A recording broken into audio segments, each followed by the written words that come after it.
चलिए आज हम लोग देखते हैं परसेंटेज के लेक्चर 2 में आप सभी का स्वागत है। परसेंटेज के कुछ क्वेश्चंस हम लोग पढ़ रहे थे जिसमें जो चीज़ें आपके लिए बहुत इंपॉर्टेंट थी, ठीक है। तो उसी को शुरुआत करते हैं। एक आपका जो क्वेश्चन होता है जिसमें मैंने बताया था कि देखिएगा, मान लीजिए एक व्यक्ति की आय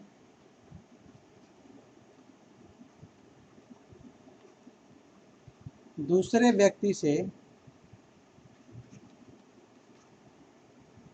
20% अधिक है, तो बताइए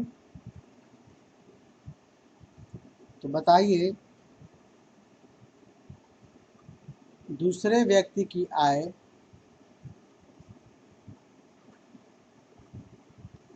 पहले से कितना कम है। ये हमारा प्रश्न है। तो मैंने आपको तरीका बताया था, इसको हल करने का तरीका ये है कि यहाँ पे एक पहला व्यक्ति है और एक दूसरा व्यक्ति है, ठीक है। तो हमने कहा था कि इस तरह के सवालों को लगाने के लिए आप 100 का हिसाब किताब मानेंगे। मतलब कि एक की आय को आप 100 मानेंगे तो दूसरे का अपने आप उसके द्वारा निकल जाएगा। जैसे कि यहाँ पर पहले व्यक्ति की आय की तुलना दूसरे व्यक्ति से की जा रही है, तो मान लिया कि दूसरे व्यक्ति की आय कितना है, 100 रुपये है, ठीक है। तो पहले व्यक्ति की आय इससे 20% ज़्यादा है। इसका मतलब कि पहले व्यक्ति की आय होगी 120 रुपये, ठीक है। तो यहाँ से बिल्कुल समझ में आ गया, पहले व्यक्ति की आय की तुलना दूसरे व्यक्ति से की जा रही है। तो अगर हमने माना कि दूसरे व्यक्ति की आय 100 रुपये है तो पहले व्यक्ति की आय कितनी हो जाएगी, 120 रुपये, ठीक है। तो अभी क्या पूछ रहा है दूसरे व्यक्ति की आय पहले से कितना कम है। तो दूसरे व्यक्ति की आय पहले से कितना कम है, 20 रुपया कम है, समझ में आ रहा है। तो प्रतिशत कमी कितना है ये, तो ये 20 रुपया कम है। और किससे तुलना की जा रही है, पहले वाले से तुलना की जा रही है। तो यहाँ पे 20/120 इसमें क्या करेंगे, 100 से गुणा कर देंगे। तो 20/120 गुणे 100, ये कट गया, 2 छक्के 12। तो यहाँ पे होगा 6 एक कम 6, 4 शून्य, 4 के 36, 4 शून्य, ठीक है। 4/6 यानी कि 16 सही 2/3, इसको काटेंगे तो 2 से कट जाएगा, 2 दूना 4, 2 तीन 6 प्रतिशत। सुना रहा है, यानी पहले व्यक्ति की आय जो है, दूसरे व्यक्ति की जो आय है वो पहले से 16 सही 2/3% क्या है, कम है, ठीक है। इस तरह से इस सवाल को हम क्या कर सकते हैं, लगा सकते हैं, ठीक है। बस एक बात याद रखना कि जैसे यहाँ पर नीचे हमने 120 लिखा है, तो इसमें आपको समझना होगा कि नीचे जिससे तुलना करना है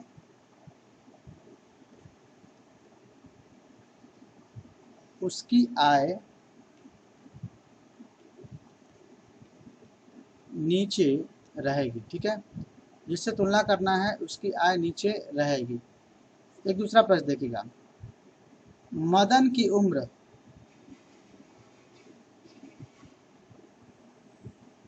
उसके बेटे से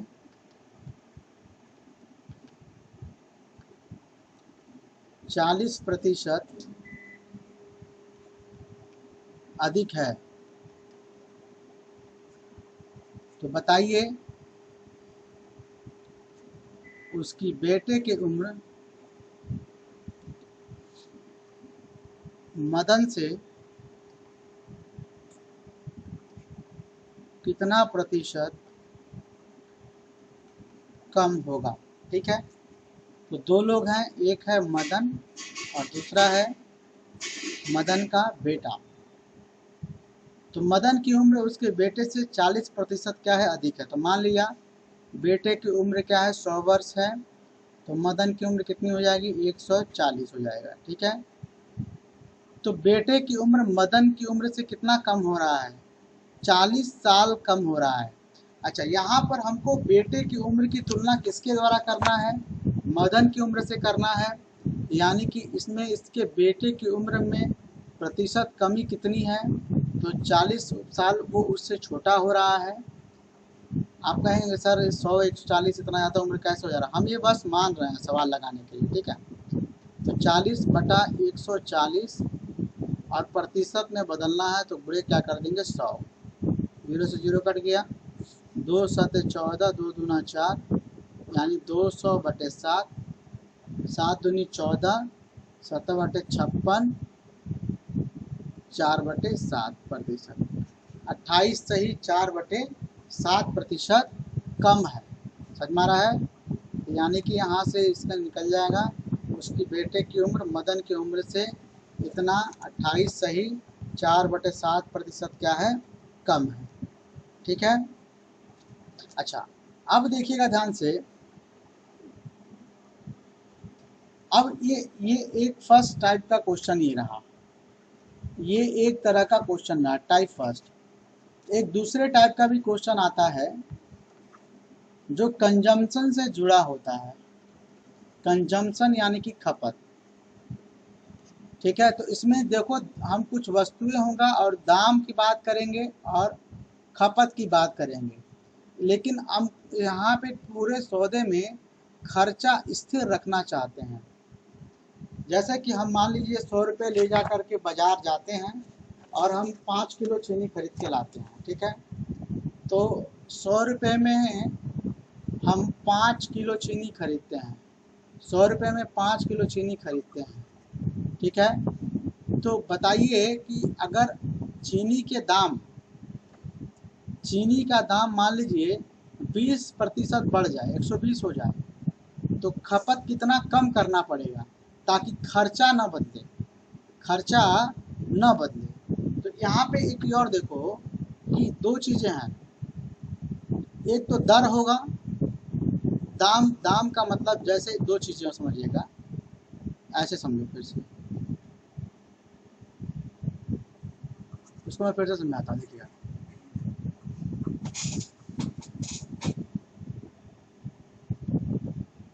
पहला दर खपत, ठीक है, दर खपत। तो इस तरह की बात मान लो की जाती है। तो जब कभी भी दर बढ़ेगा और हमको खर्चा नहीं बदलना है, खर्चा क्या रखना है? स्थिर रखना है, तो उस स्थिति में खपत हमको क्या करना पड़ेगा? कम करना पड़ेगा। लेकिन दर अगर घटेगा तो बताइए कितना खपत बढ़ा दें, कितना और चीनी ले लें कि हमको खर्चा ज़्यादा ना करना पड़े या कम ना करना पड़े। तो क्वेश्चन में लिखता फिर आपको समझ में आएगा। देखो, एक व्यक्ति बाजार से चीनी खरीद कर लाता है। ठीक है, यदि चीनी के दाम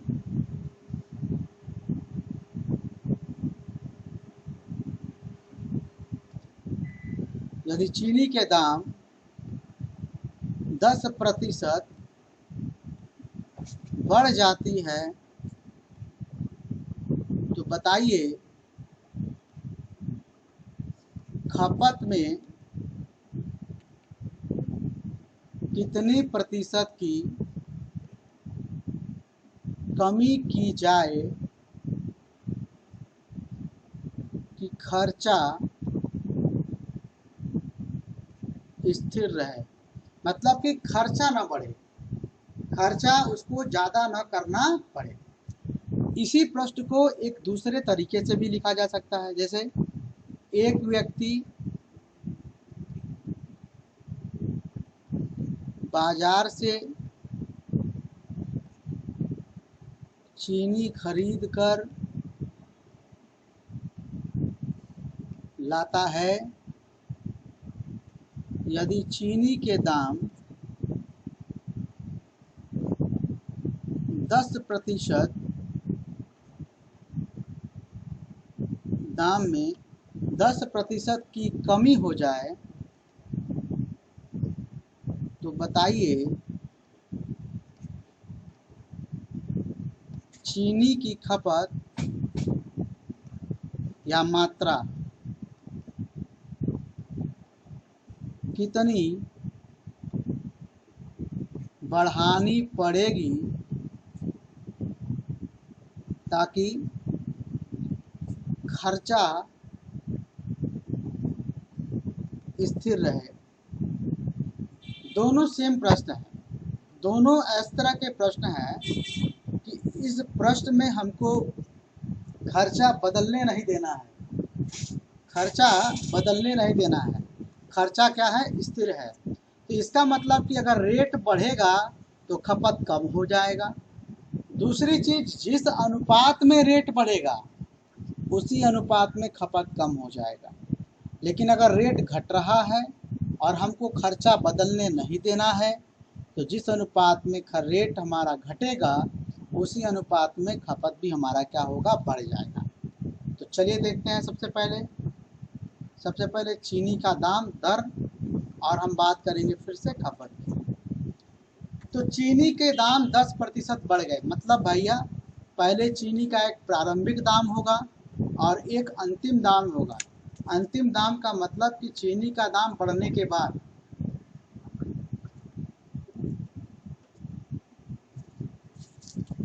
देखिएगा, मान लीजिए चीनी अभी 100 रुपये किलो है और चीनी का दाम 10 रुपये क्या हो गया, बढ़ गया। हम प्रतिशत में अक्सर 100, अगर परसेंटेज मेथड से लगाना है तो हम 100 मान के चलते हैं।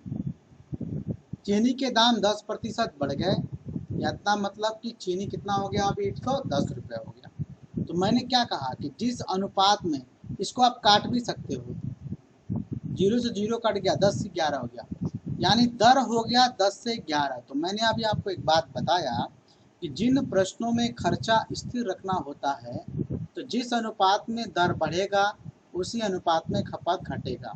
तो खर्चा बदलने नहीं देना है। तो अगर चीनी की दर 10 से 11 हो गया तो खपत कितना हो जाएगा, 11 से 10। समझ में आ रहा है? यानी खपत भी हमारा, दाम अगर बढ़ा तो खपत क्या होगा, घट जाएगा।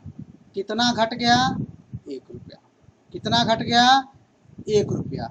तो कितने प्रतिशत कमी हुई, कितना कम हुआ, 1 रुपया। पहले कितना था, 11 था, गुणे 100। प्रतिशत बदलने के लिए क्या करेंगे, इसमें 100 से गुणा कर देंगे।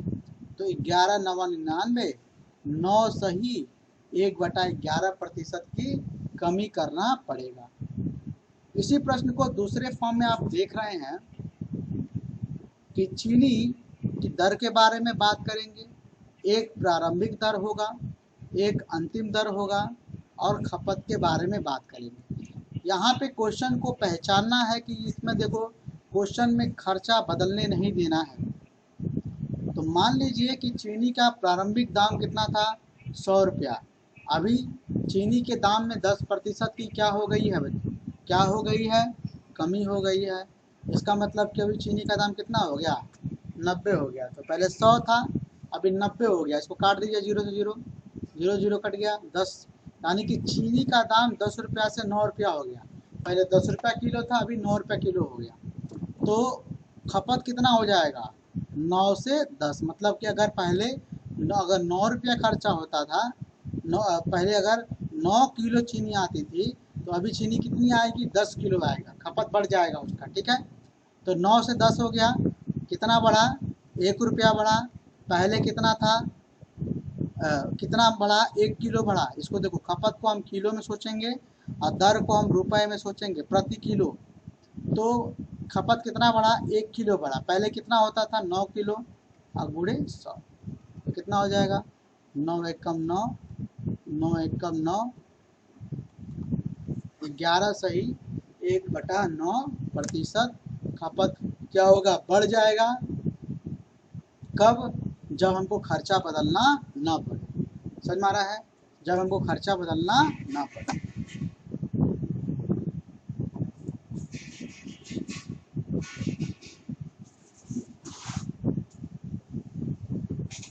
समझ में आ रहा है? इस तरीके से सवालों को हम लगाएंगे, इस तरीके के सवालों को हम इसी तरीके से लगाना पड़ता है। ठीक है, आगे देखिएगा।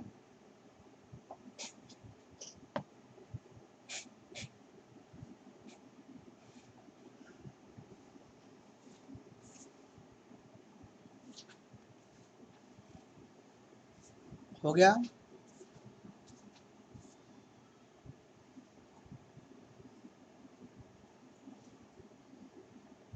हो गया? बताइए, समझ में आ गया? नोट करिए। पिछला हुआ है?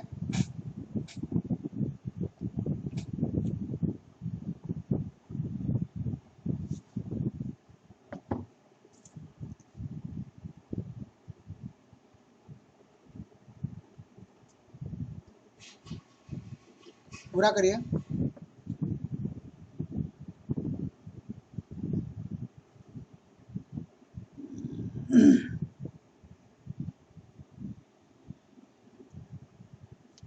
अगली भर्ती आपकी 51,000 या 55,000 आने वाली है दिसंबर में। स्टेट की ऑफलाइन क्लास में हम लोग जुलाई में स्टार्ट करने वाले हैं।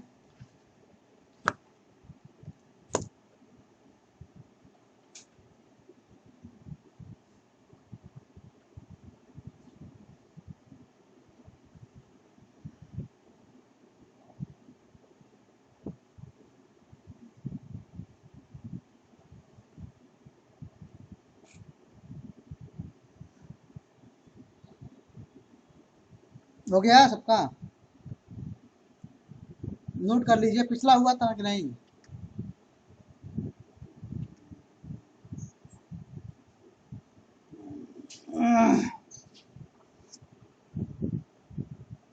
संभवतः जुलाई से बताया जाएगा कितना जुलाई चलेगा।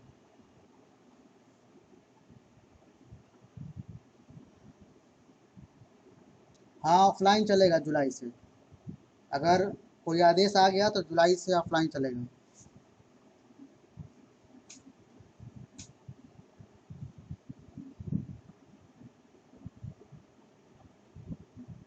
जब ऑफलाइन चलेगा तो सारा क्लास चलेगा उसमें।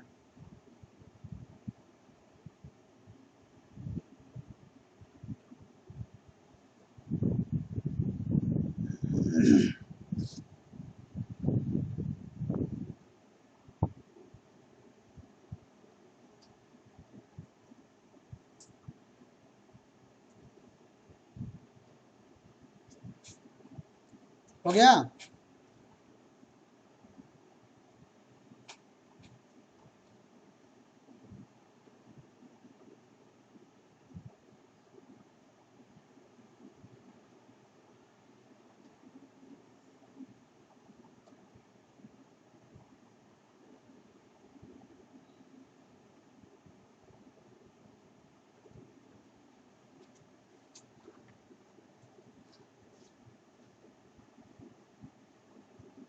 आगे देखिएगा। दूसरा क्वेश्चन जो है टाइप 3, इसमें देखिएगा एक कार की कीमत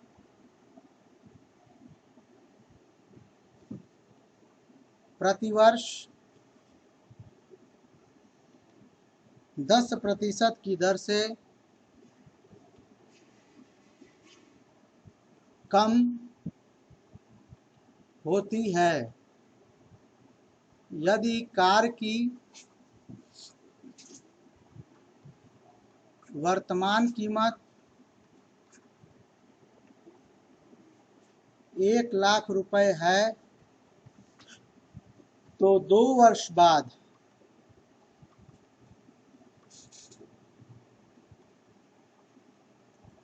कार की कीमत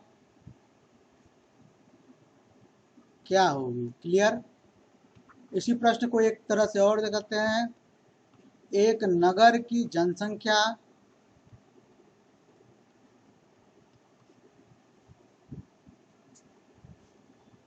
प्रतिवर्ष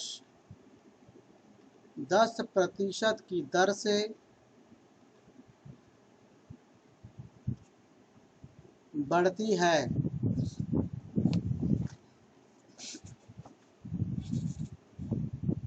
तो 2 वर्ष पूर्व तथा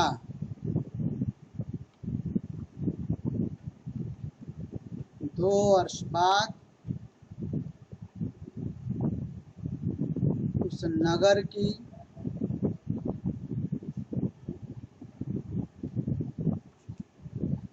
जनसंख्या बताइए। ठीक है? ध्यान दीजिएगा, समझिएगा। पहला क्वेश्चन, अभी हमको कार की कीमत 10% की दर से कम होती है, ठीक है। तो 2 वर्ष बाद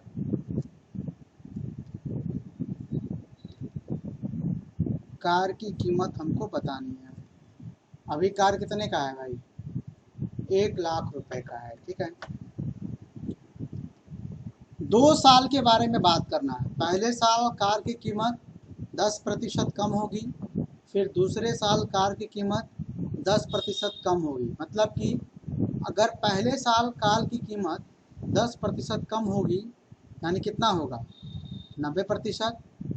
फिर दूसरे साल कार की कीमत कितनी होगी? 10% कम होगी, यानी 100 में से 10 फिर घटा देंगे, 90%। यानी कि पहले हम 1 लाख का 90% निकालेंगे तो हमें पता चल जाएगा कि पहले साल कार की कीमत क्या होगी। फिर ये जितना आएगा उसका फिर से हम 90% निकालेंगे तो हमें पता चल जाएगा कि दूसरे साल कार की कीमत क्या होगी। यानी कि पहले साल कार की कीमत निकालने के लिए हमने 90/100 से गुणा किया, फिर दूसरे साल कार की कीमत निकालने के लिए एक बार फिर से हमने 90/100 से गुणा किया।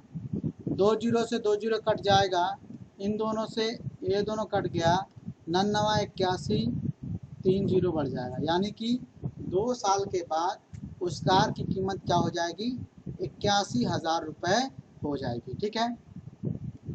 दूसरा सवाल देखिए, यहाँ पर एक नगर की जनसंख्या प्रति वर्ष 10 वर्ष की दर से बढ़ती है।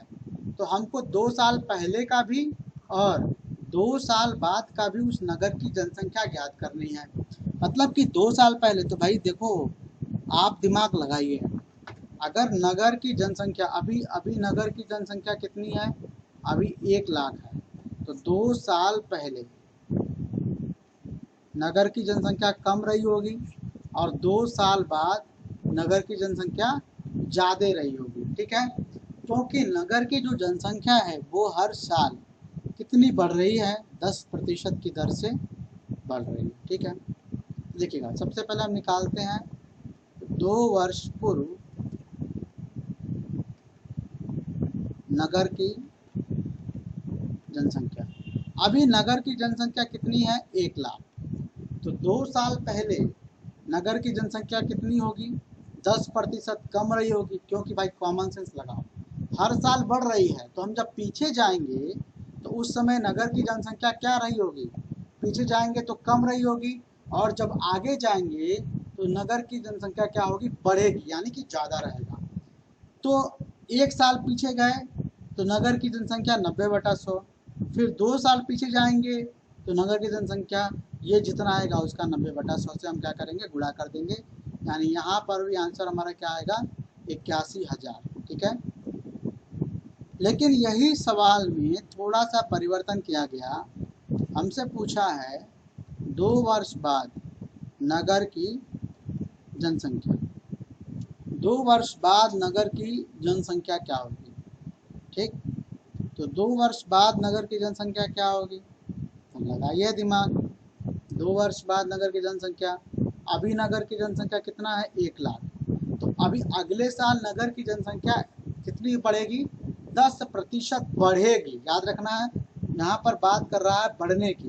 तो 10% बढ़ेगी, मतलब कि 110% पहले साल हो जाएगी। फिर अगले साल फिर से 110% हो जाएगी, क्योंकि 10% फिर बढ़ जाएगी। तो दोनों साल, पहले साल के लिए हम जब 110% निकालेंगे तो हमें ये पता चलेगा कि पहले साल नगर की जनसंख्या कितनी हुई। फिर जितना भी आएगा उसका 110% निकालेंगे तो हमें पता चलेगा कि दूसरे साल नगर की जनसंख्या कितनी हो गई। तो 1 लाख गुणे 110/100, 110/100, 0 से 0 कट गया, 2 जीरो से 2 जीरो कट गया, 11 11 जो 121। यानी 2 साल बाद उस नगर की जनसंख्या हो जाएगी 1,21,000 रुपये। नहीं, नगर की जनसंख्या का मात्रक रुपए नहीं होता है, ये कीमत रुपए में होती है, कार की कीमत है, तो ये आपका 81,000 रुपये। 2 वर्ष पहले नगर की जनसंख्या 81,000, 2 वर्ष बाद नगर की जनसंख्या 1,31,000। नोट करिए।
हो गया।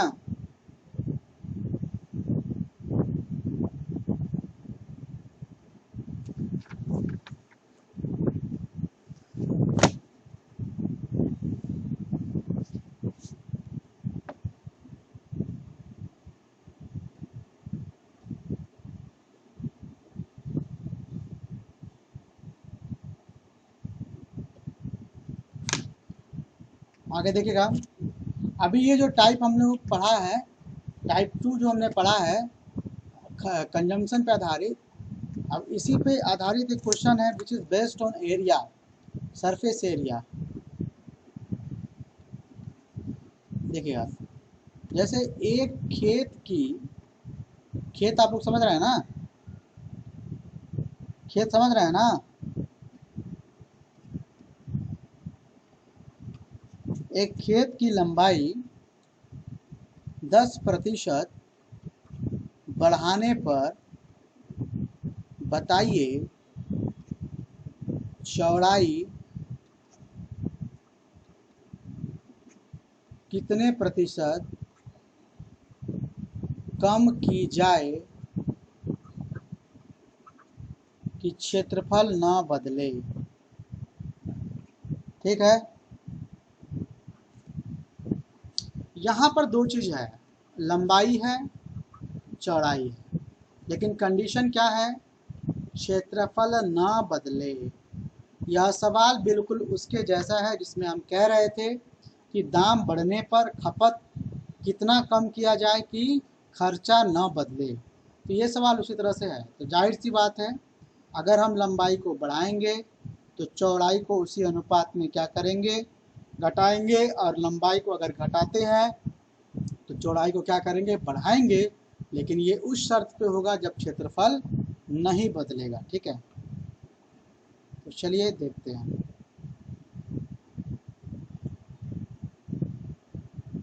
लंबाई चौड़ाई, याद रखना है कि जिस अनुपात में लंबाई आपकी बढ़ेगी या घटेगी, उसी अनुपात में आपकी चौड़ाई भी क्या होगी, बढ़ेगी या घटेगी। देखिए, मान लीजिए पहले लंबाई क्या है, 100 है, लंबाई कितनी बढ़ गई, 10% बढ़ गई, यानी 110 हो गई, काट दिया, यानी कि लंबाई आपका हुआ 10 से 11, तो जाहिर सी बात है चौड़ाई कितना होगा, 11 से 10, ठीक उसका उल्टा। तो चौड़ाई कितना कम हुआ, 1 इकाई कम हुआ, तो प्रतिशत कमी कितनी हो जाएगी, 1 इकाई की पहले कितना था, 11 था, गुणे 100, कितना हो जाएगा, 11 9 99, 9 सही 1/11% की कमी हो जाएगी। क्लियर है, समझ में आ रहा है। इस तरह के सवाल भी कई बार परीक्षा में पूछे जा सकते हैं, इसमें याद रखिएगा इस तरह से। अच्छा, अब इसी में देखिएगा,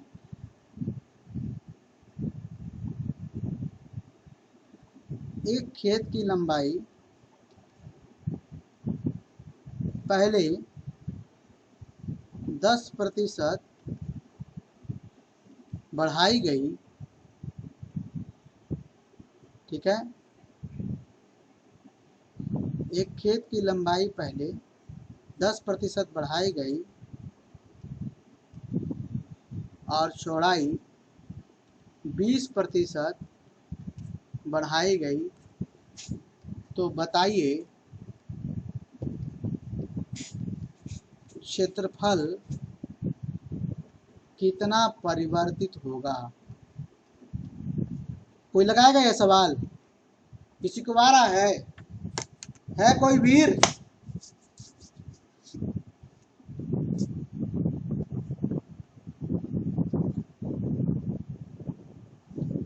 ये सवाल लगाइए, कोई है वीर?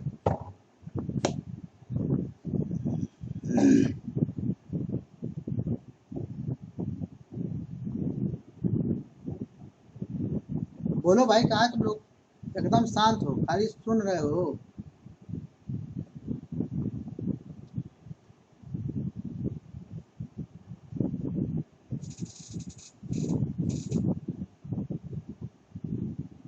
आवाज आ रही है मेरी?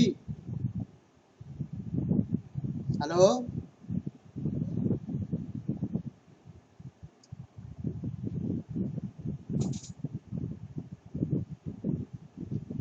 देखिए,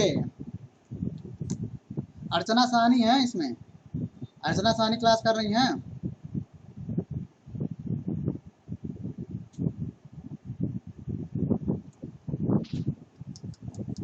बताइए भाई, नहीं आ रहा है तो बताइए नहीं आ रहा है। ये सवाल आ रहा है, कोई लगा देगा?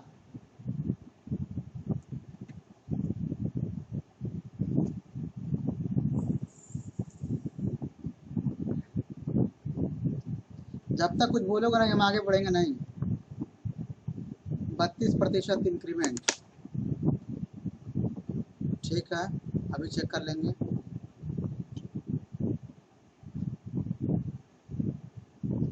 देखिएगा, इस सवाल को लगाने के बहुत सारे तरीके हैं, ठीक है, बहुत सारे तरीके हैं इस सवाल को लगाने का। तो फिलहाल अभी जो तरीका हम लोगों ने पढ़ा है उसी से सवाल लगाते हैं।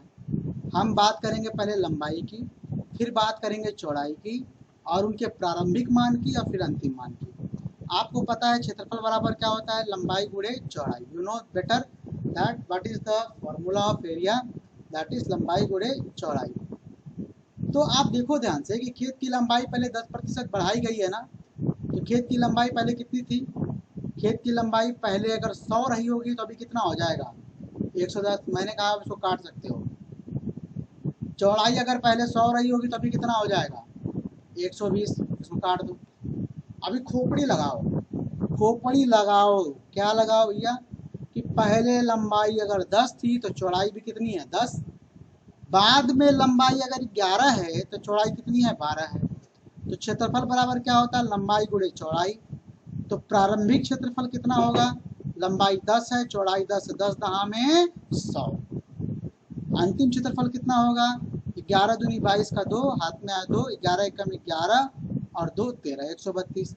यानी कि पहले क्षेत्रफल 100 था, अभी क्षेत्रफल कितना हो गया? 132। तो कितना बढ़ा? कितना इकाई बढ़ा? 32। पहले कितना था? 100। कितना प्रतिशत हो गया? गुणे 100। 100 से 100 कट जाएगा, कितना आएगा? 32% इंक्रीमेंट होगा, ठीक है। एक फॉर्मूला होता है, percentage increment is equal to x plus y plus x y by 100। जैसे देखो, x plus y plus x y by 100। तो अगर बढ़ोतरी होगी तो पहला देखो लंबाई 10 है, तो यहाँ पे x का मान 10 ले लेंगे। अगर मान लो कमी होती तो x का मान -10 लेते। याद रखना बच्चों, अगर इंक्रीमेंट होगा तो हम वैल्यू पॉजिटिव लेंगे, और अगर डिक्रीमेंट होगा तो वैल्यू नेगेटिव लेंगे। यहाँ पे x की वैल्यू 10 हो गई, और दूसरा राशि हमारा y है, मतलब चौड़ाई है, ये 20 बढ़ा, तो इसका क्या लेंगे? 20। ये कितना होगा? 10, y का मान 20, और 10 और 20 का गुणा कर दोगे तो कितना होगा? 200 बटा 100। कितना आया? 2। तो 20 10 30 10 32, कितना आएगा? परसेंटेज इंक्रीमेंट कितना हो गया, 32% हो गया। कितना हो गया, 32%। समझ में आ रहा है, ठीक है ना, 32%। तो इस तरीके से खेत की लंबाई, देखो अब हमने ये समझा कि इस तरीके से आप किसी भी सवाल को यहाँ पे अप्लाई कर सकते हो। पहले आप इसको नोट कर लो, फिर मैं इस पर एक और उदाहरण बताता हूँ।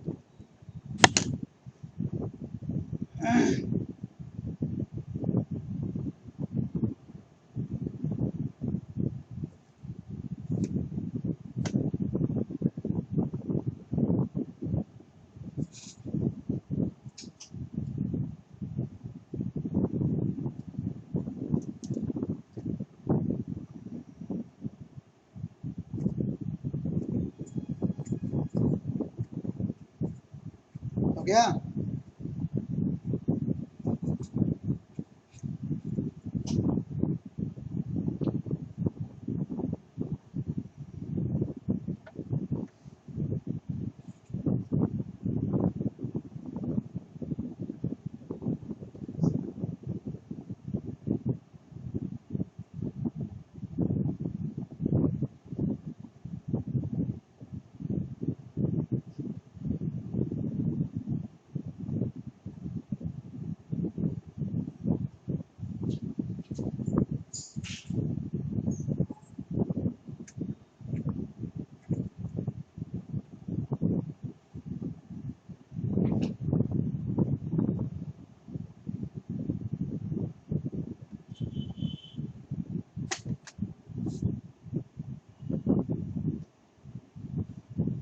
हो गया।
नेक्स्ट देखिएगा,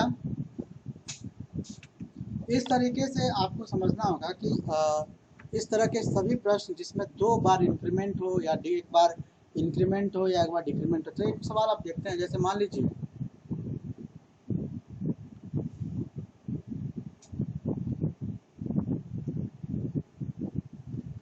लीजिए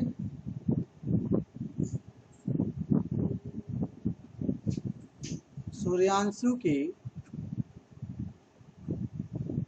मासिक आय में पहले 10% की वृद्धि हुई,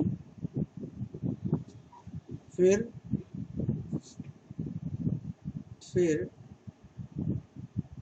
5% की वृद्धि हुई।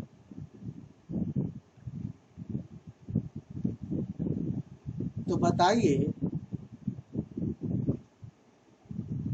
उनके आय में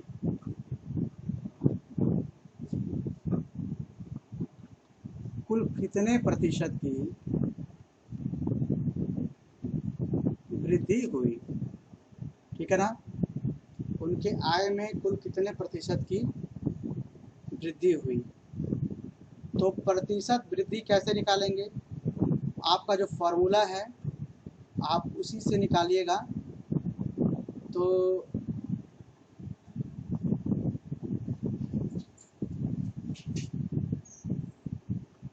आप इसको दोनों तरीके से बताते हैं। जो फॉर्मूला हमारा है x + y + xy / 100। तो x कितना है, दैट इज 10, y का मान 5, 10 × 50 / 100 यानी 15 धन कितना होगा यहाँ पे 1/2 यानी कि 15 धन 0.5 15.5 इतना प्रतिशत इंक्रीमेंट हुआ। और मैंने जो तरीका बताया उसमें से पहले कंडीशन में जो आय थी प्रारंभिक और अंतिम निकालेंगे। तो पहले जो इंक्रीमेंट हुआ उसमें 10% की वृद्धि हुई, यानी कि अगर वो पहले 100 रुपया कमाते थे तो 100 से कितना कमा रहे हैं 110 रुपये। और दूसरे कंडीशन में अगर वो पहले 100 रुपये कमाते थे तो अभी कितना कमाएंगे 105 रुपये। इसको थोड़ा काट करके छोटा कर लेते हैं ताकि हमारा सवाल आसानी से लगे। तो जैसे ये काटेंगे तो 5 गुना 10 20 और ये 21 बार में कटेगा। तो अभी देखो क्या करेंगे, यहाँ पर हम गुणा करके लिखते हैं, यहाँ पे इसका हम प्रोडक्ट लिखते हैं, जोड़ते नहीं है, याद रखिएगा जोड़ते नहीं है, गुणा करते हैं। तो 10 गुणे 20 यानी कितना होगा ये 200 और 11 गुणे 21 यानी 11 एकम 11 का 1 और हाथ में 1 11 दूनी 22 और ये कितना हो गया 23। यानी कि पहले अगर वो 200 रुपये कमाते थे तो सैलरी बढ़ने के बाद कितना कमा रहा है 231 रुपये। क्लियर है? तो कितने प्रतिशत की इंक्रीमेंट हुई 31 रुपया बढ़ा है। पहले कितना कमाते थे 200, कितना प्रतिशत कमा रहे हैं तो 100 से गुणा करेंगे तो 100 गुना 200 और ये कितना हो गया 15.5%। यानी कि उनकी सैलरी में जो इंक्रीमेंट हुई वो आपका है 15.5%। बताइए समझ में आया?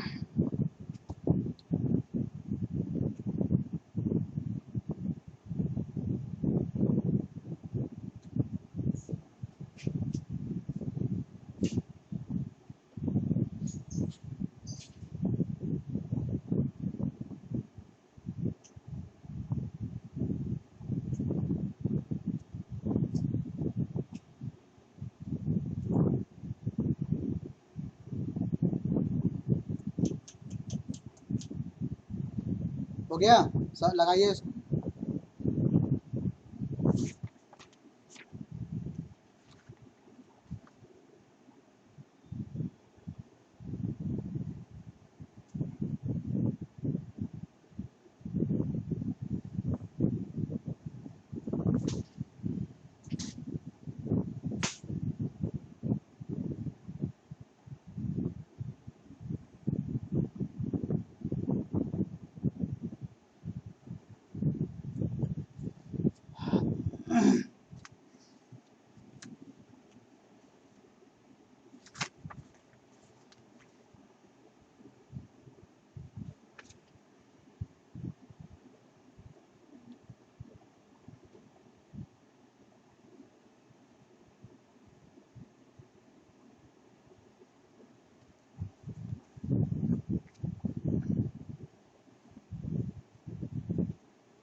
हो गया सबका?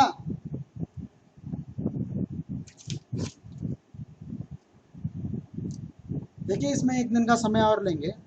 मैं चाह रहा हूँ कि कोई भी टाइप का क्वेश्चन इसमें छूटे ना। ठीक है, कुछ क्वेश्चंस और हैं इसको भी करा देंगे। तो कल एक दिन का और समय लेंगे, चूँकि परसेंटेज एक आपका इम्पोर्टेंट चैप्टर है और इसमें से क्वेश्चन भी अक्सर आपके पूछे जाते हैं। ठीक है, तो आप भी काम करिएगा, जितने भी तरह के क्वेश्चन मैंने बताए हैं उसको आप पढ़िएगा। इस प्रश्न में याद रखिएगा जब कमी अगर होता है, जैसे मान लीजिए कि अगर मैं कहता सूर्यांशु जी की मासिक आय पहले 10% थी, फिर 5% की क्या हो गई वृद्धि हो गई। ठीक है, तो 5% की वृद्धि हो गई। तो अगर हम यहाँ पे ये कहते कि 5% की फिर कमी हो गई, ठीक है ना, 5% की कमी हो गई, तो उस कंडीशन में आपको करना क्या रहता, 10 आप धनात्मक लेते तो 5 आप ऋणात्मक लेते। और यहाँ पर जब आप गुणा भी करोगे ना तो एक धनात्मक है एक ऋणात्मक है, तो वहाँ पर भी ऋणात्मक ही आएगा, यानी 50/100। तो ये आपका आएगा 10 माइनस 5, हटाओगे तो कितना आएगा 5 माइनस ये कितना आएगा 1/2 या 5 माइनस 0.5 कितना आएगा आपका 4.5 प्रतिशत की कमी वृद्धि हुई।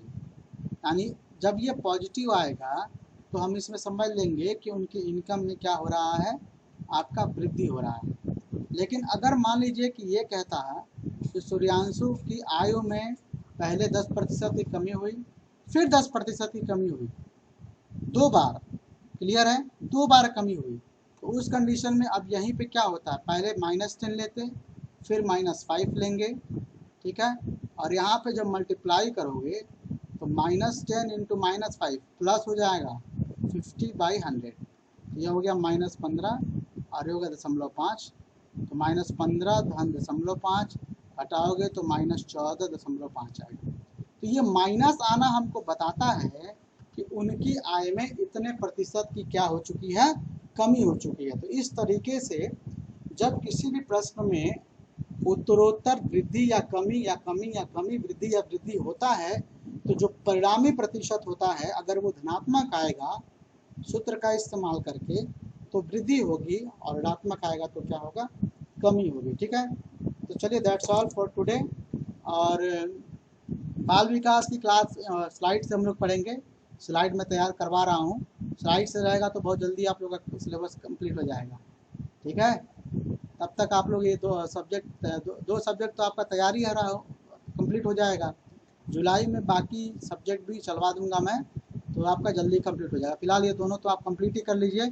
बहुत सारे चैप्टर हम लोगों ने पढ़ लिए हैं, अब इसके बाद से कुछ इंपॉर्टेंट चैप्टर बचे हैं, छोटे छोटे बच्चे हैं, तो आपका जो है बहुत जल्दी मुझे लगता है कि ये ख़त्म भी हो जाएगा आपका। ठीक है, इसके बाद से मैं आपको लाभ हानि पढ़ा दूंगा, समय दूरी समय कार्य छोटे छोटे चैप्टर हैं, क्षेत्रफल आयतन ज्यामिति।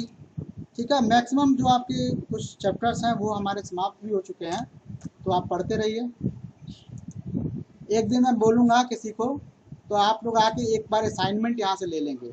ठीक है, आप सब लोग समय निकाल करके आके जो मैथ का है असाइनमेंट ले लेंगे, यहाँ पे मैं प्रिंट करके रख दूँगा, तो असाइनमेंट लेकर के आप सवालों को सॉल्व कर लीजिएगा। ठीक है, चलिए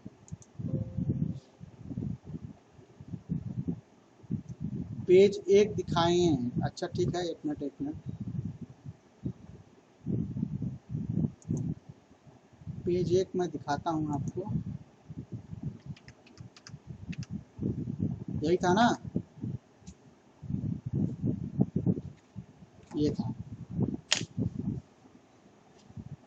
नहीं, ये था, ये वाला था ना चैप्टर, ये वाला मदन वाला।